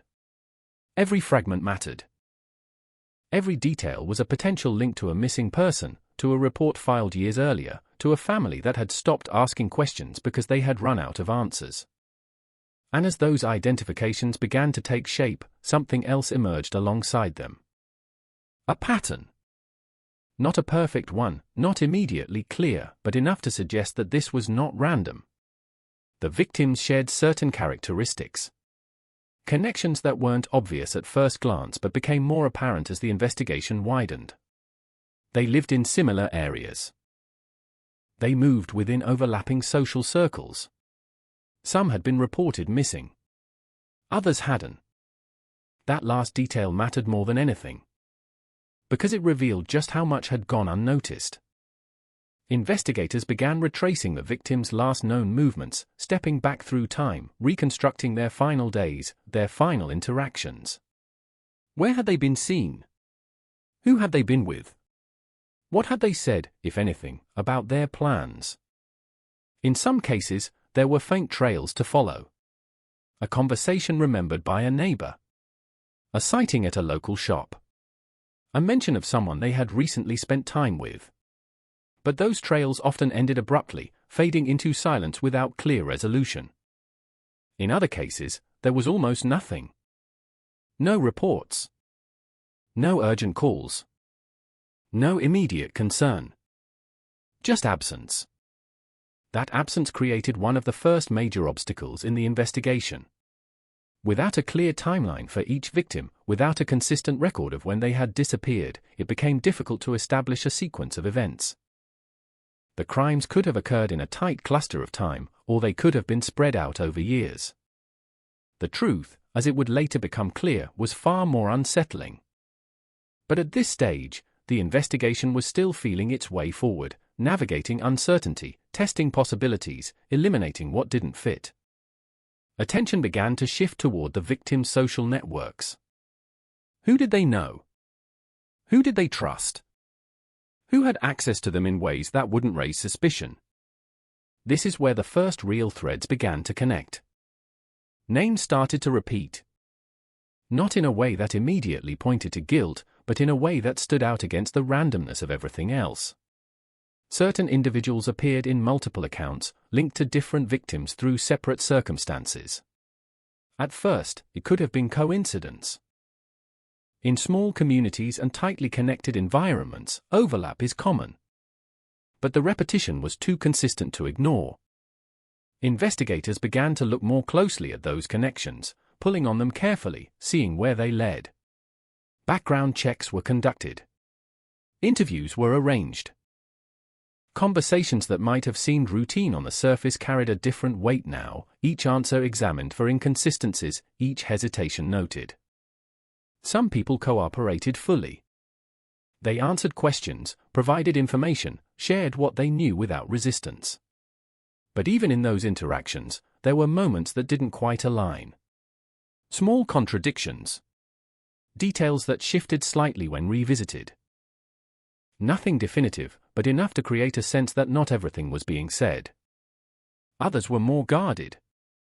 They spoke carefully, choosing words with precision, offering only what was necessary. Their demeanor suggested awareness, not necessarily of guilt, but of the seriousness of the situation. They understood that this was no longer just about missing people. This was something else. Something far more dangerous. And then there were those who seemed almost disconnected. Individuals whose reactions didn't match the gravity of what had been discovered. Not overtly suspicious, but lacking the kind of emotional response one might expect when confronted with the possibility that people they knew had been murdered. It wasn't proof of anything on its own, but in the context of everything else, it stood out. As the investigation deepened, so did the complexity. Each new lead opened additional paths, some promising, others leading nowhere. It became a process of constant evaluation, of determining which connections were meaningful and which were simply background noise. In a case with this many unknowns, the risk of pursuing the wrong direction was always present. And sometimes, they did. There were moments where attention focused on individuals who, in the end, had no direct involvement. Their names appeared in the same circles, their paths crossed with victims in ways that seemed significant, but upon closer examination, those connections dissolved. Time and resources were spent exploring these avenues, only to find that they led to dead ends. Frustration built. Not just from the lack of immediate answers, but from the growing awareness of how long this had been happening without detection. Each misstep, each false lead, carried the weight of time lost, of opportunities that might have existed years earlier but were now gone. But even in those setbacks, the overall picture continued to take shape. The repeating names became harder to dismiss. The connections between certain individuals and multiple victims grew more defined. And gradually, the focus began to narrow. One name, in particular, started to stand out more than the others. Not because of a single piece of evidence, but because of accumulation. The way it appeared in different contexts, linked to different people, in ways that suggested more than coincidence. The way it sat at the center of multiple intersecting paths, connecting individuals who, on the surface, had no direct relationship to each other. Investigators began to examine that name more closely, building a profile not just of the person, but of their movements, their relationships, their history. Where had they lived? Who had they associated with? What patterns could be identified in their behavior over time? The answers were not immediately conclusive, but they were enough to raise serious questions. Surveillance was considered. Background information was gathered more aggressively. Interviews became more pointed, less general, more focused on specific details that might confirm or contradict emerging theories. And as that pressure increased, so did the tension. Because when an investigation begins to close in on something real, something substantial, it creates a shift. People become more cautious, more aware, more likely to slip, but also more likely to guard themselves carefully. The balance becomes delicate. Push too hard, and you risk losing cooperation. Move too slowly, and you risk missing the moment when everything could come together. In this case, that balance was constantly being tested. There were still gaps. Still unanswered questions. Still elements of the case that didn't fully align. But the direction was becoming clearer. This was not the work of a single individual acting alone in isolation. The scope, the duration, the methodical nature of the crime suggested something more complex. A network, however loosely defined. A group dynamic that allowed these acts to continue over time without exposure. That realization changed the way the investigation approached everything. It was no longer just about identifying a suspect. It was about understanding a structure. How did these individuals interact? Who influenced whom? Where did the decisions originate, and how were they carried out? These questions required a different kind of analysis, one that went beyond physical evidence and into the realm of behavior, psychology, relationships. And within that analysis, a picture began to emerge. Not fully formed, not yet complete, but recognizable enough to suggest that they were getting closer. Closer to understanding how this had happened. Closer to identifying those responsible. Closer to uncovering something that had remained hidden for far too long. But they weren't there yet. Not completely. Because in investigations like this, the final pieces rarely fall into place all at once. They come together gradually. Often from unexpected directions. Often from places that, at first, don't seem significant at all.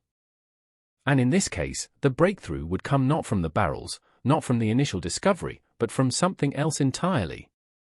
Something that had been there all along. Waiting to be seen in the right way.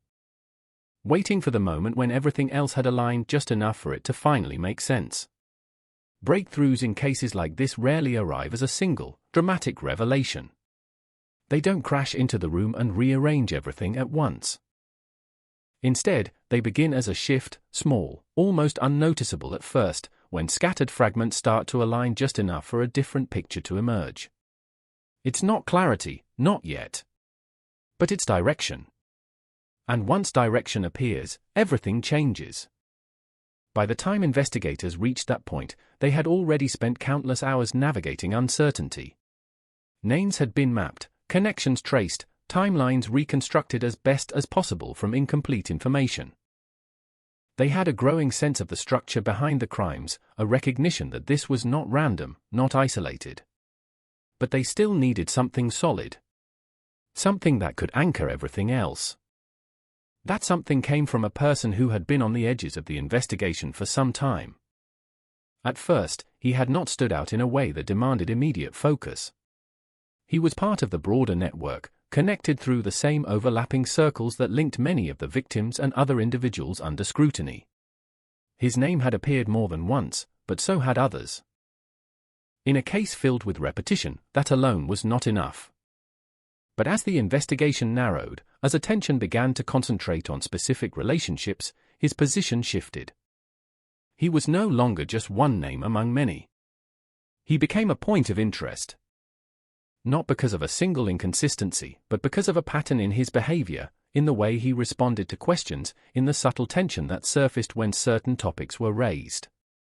There was something there, something not immediately visible, but present enough to be felt. Interviews with him took on a different tone. What had once been general became specific. Questions that had been broad became precise, focused on particular events, particular people, particular moments in time. Investigators watched closely, not just for what he said, but for how he said it. The pauses. The shifts in posture. The moments where his answers seemed to drift slightly away from what had been established. It wasn't proof. But it was enough to keep pushing. Pressure, when applied carefully, has a way of revealing cracks. Not always immediately, not always in obvious ways, but over time, it creates strain. And in that strain, the truth, whatever form it takes, begins to surface. At first, he held steady. His answers remained consistent enough to avoid direct contradiction.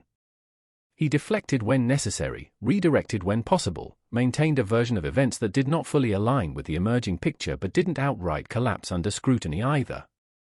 But consistency is difficult to maintain indefinitely. Especially when the questions keep coming.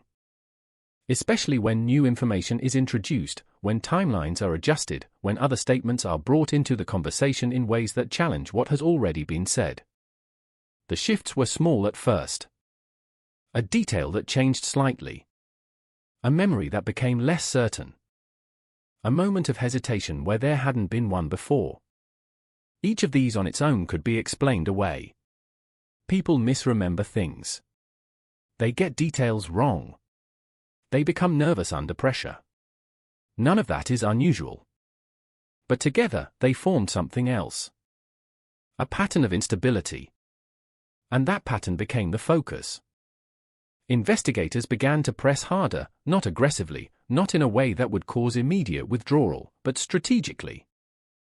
They circled back to the same topics, approached them from different angles, introduced new elements into the conversation that forced him to reassess his responses in real time. It was a slow process. Deliberate. Measured. Because the goal was not just to catch him in a contradiction. The goal was to break through whatever barrier he had constructed. That moment didn't come all at once. It built gradually, tension accumulating beneath the surface until it reached a point where it could no longer be contained. There's a psychological threshold in situations like this, a point where maintaining the constructed version of reality requires more effort than letting it go. And when that threshold is crossed, the shift is unmistakable. His demeanor changed. Subtly, but clearly enough for those watching to recognize it. The confidence that had defined his earlier responses began to erode. His answers became shorter, less certain. There was a weight in the room now, something heavier than before, something that pressed down on every word spoken. He knew. Not necessarily everything, not yet, but enough. Enough to understand that the space he had been operating in was closing. Enough to feel the pressure of what was coming.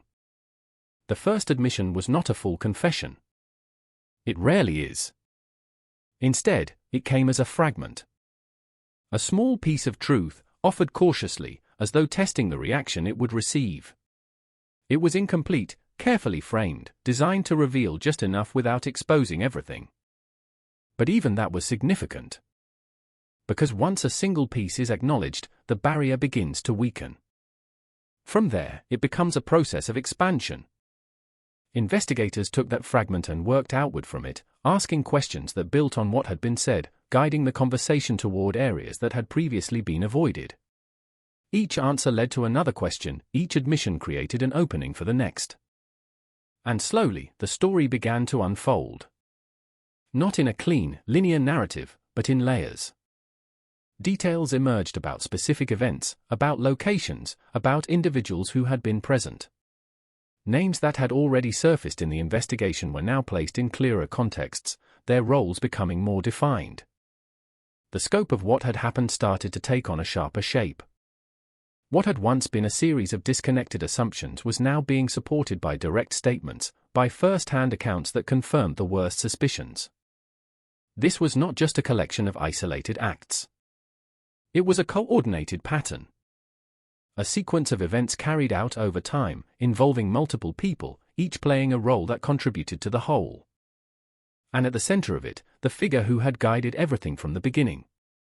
The name that had begun to stand out during the earlier stages of the investigation now moved firmly into focus. John Bunting. Through the statements being given, his presence became unmistakable. Not just as a participant, but as the driving force. The one who set the direction, who influenced the others, who shaped the environment in which these acts could occur. Descriptions of him painted a picture that aligned with what investigators had begun to suspect. A person who exerted control not through overt aggression alone, but through manipulation, through an ability to read people, to understand their vulnerabilities and use them. He didn't need to dominate every moment physically. He had already established something more powerful. Authority. And once that authority was accepted, once the others had fallen into line with his way of thinking, his way of seeing the world, everything else followed. The confessions, as they expanded, revealed the extent of the violence. Not just the acts themselves, but the methods, the reasoning that had been constructed around them, the justifications that had been repeated until they became accepted truths within that group. It was disturbing in a way that went beyond the physical. Because it showed how something like this could exist not as chaos, but as a system. A system built on belief, on influence, on a gradual erosion of boundaries that allowed the unthinkable to become reality. Locations were identified. Not just the place where the bodies had been found, but the sites where the acts had actually occurred. Ordinary homes, spaces that from the outside looked no different from any other, now revealed as the settings for something entirely different. The investigation moved quickly now. What had once been slow and uncertain became focused and urgent. Warrants were issued. Searches conducted. Additional individuals were brought in for questioning, their connections now viewed through the lens of what had been uncovered. And with each new step, the case solidified. The uncertainty that had defined the early stages began to fade, replaced by a clearer understanding of who was involved, how it had happened, and why it had been able to continue for so long without detection. The breakthrough had not come from the barrels alone. They had been the starting point, the undeniable evidence that something horrific had occurred. But it was this moment, this unraveling of truth through confession and connection, that transformed the investigation from a search for answers into a case with defined edges.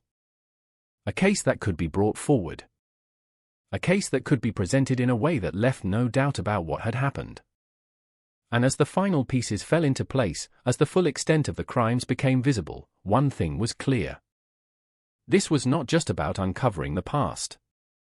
It was about confronting it. In a way that would force everyone involved, from investigators to the broader public, to face the reality of what had existed beneath the surface for so long.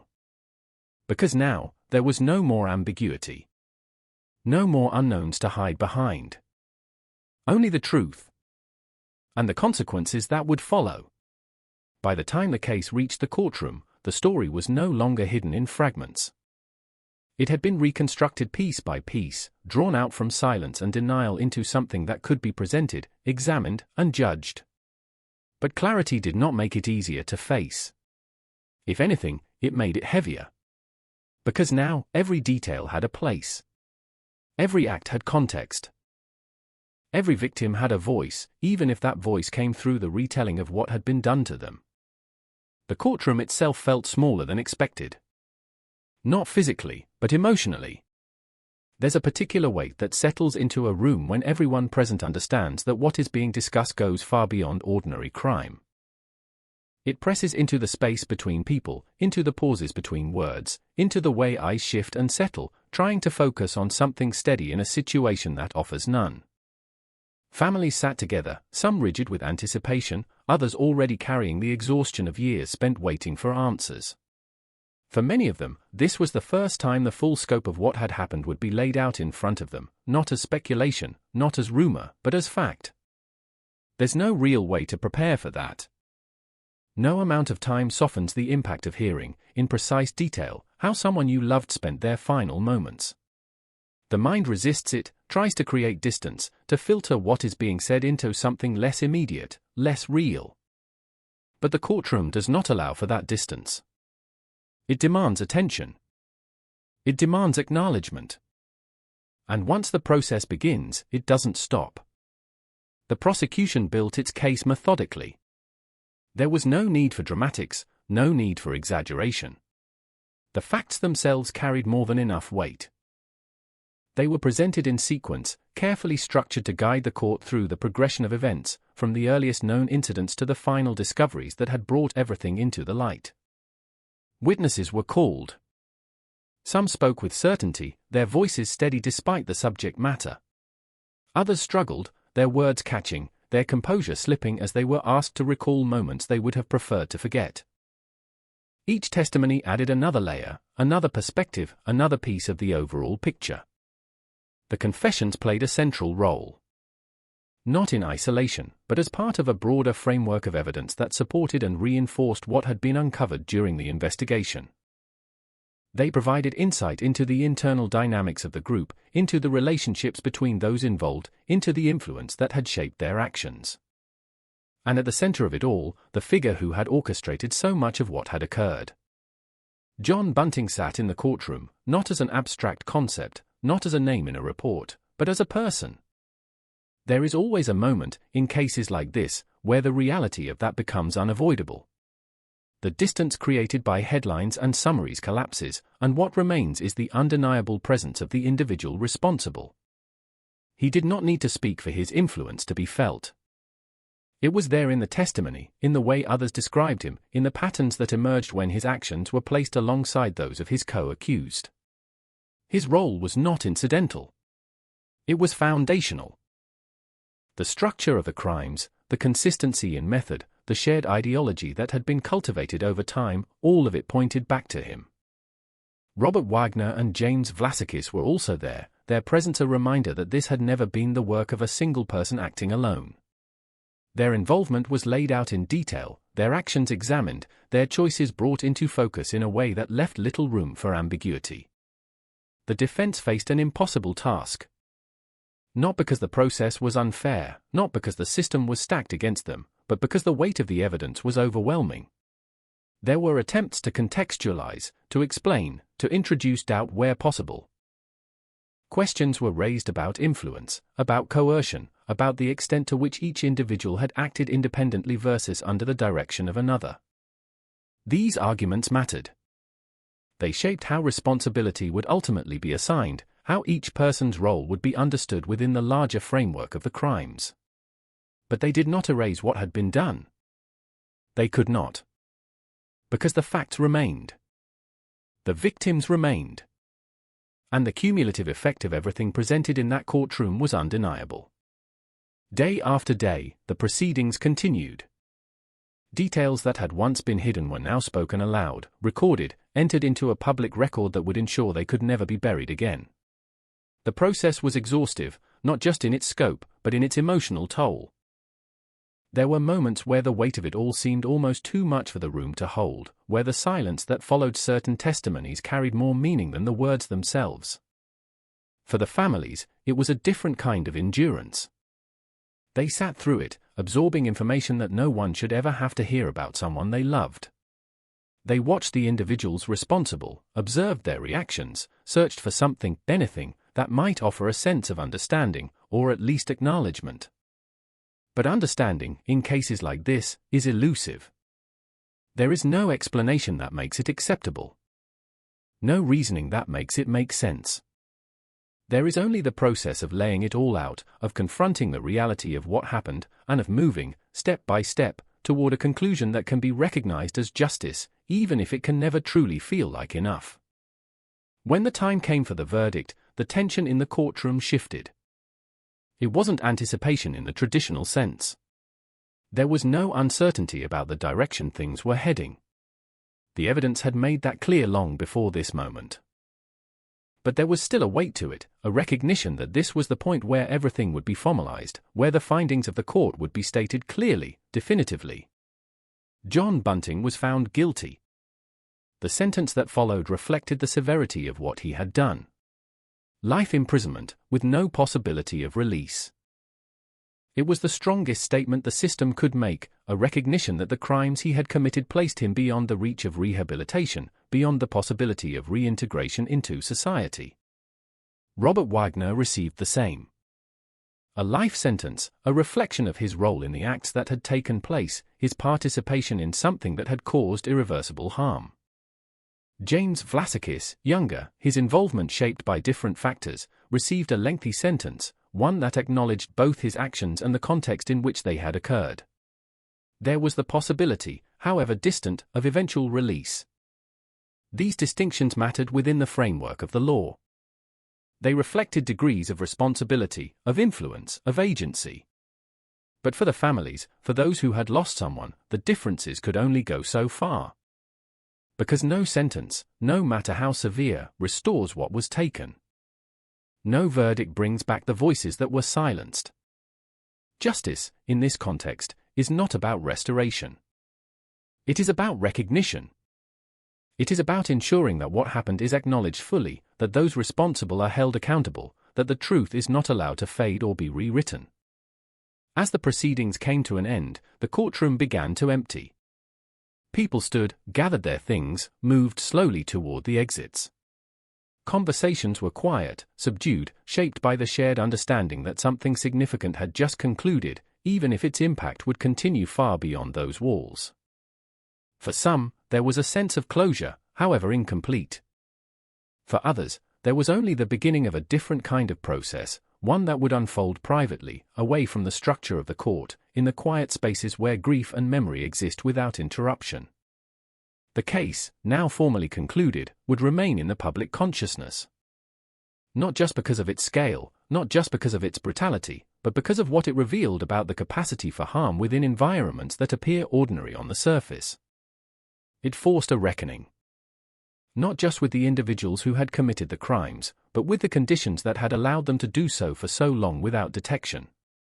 And as the doors of the courtroom closed, as the formal process gave way to the long aftermath that follows cases like this, one thing remained certain. The story was no longer hidden. It had been brought into the open, examined, judged. And it would not be forgotten. What remains after a case like this is not silence. It only feels that way at first. In the immediate aftermath, when the courtroom empties and the headlines begin to fade, there is a strange kind of stillness that settles in. It's the absence of urgency, the sudden drop from constant motion into something quieter, slower. For years, everything had been building toward a single point: discovery, investigation, trial. And now that point had been reached. The process, at least the official one, was over. But endings like this are never clean. They don't tie themselves neatly into resolution. They leave behind something else instead. Something that lingers. In Snowtown, the streets didn't change. The same road stretched out under the same sky. The same buildings stood where they always had, weathered but familiar. People still woke up in the morning, stepped outside, moved through their routines. From a distance, it might have looked as though life had returned to normal. But normal is a fragile thing. Once it's broken in a place like this, it never fully comes back. Because now, there is knowledge. Not just of what happened, but of the fact that it happened here. That's something so extreme, so far removed from what people associate with small, quiet communities, existed within the same spaces they move through every day. That awareness changes the way people see things. It changes how they interpret silence, how they understand absence, how they look at the people around them. It introduces a question that wasn't there before, a quiet, persistent thought that doesn't fully go away. What else could exist beneath the surface? For the families, the aftermath is not measured in headlines or public memory. It's measured in moments. In the empty spaces where someone used to be. In the routines that no longer make sense because the person they revolved around is gone. Grief does not follow a schedule. It doesn't move in a straight line from pain to acceptance.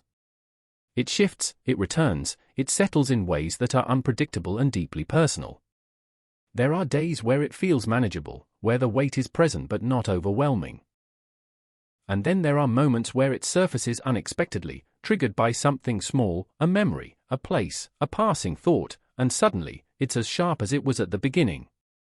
What the trial provided was not closure in the way people often imagine it. It provided answers.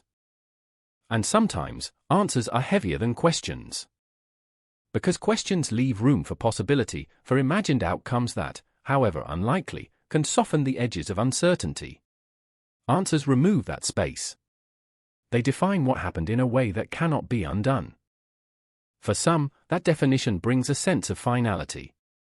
For others, it deepens the loss. Because now, there is no more waiting. No more hoping for a different outcome. Only the reality of what is. The broader public processes it differently. There is shock, initially. The kind that comes from confronting something that challenges assumptions about safety, about normalcy, about the nature of violence.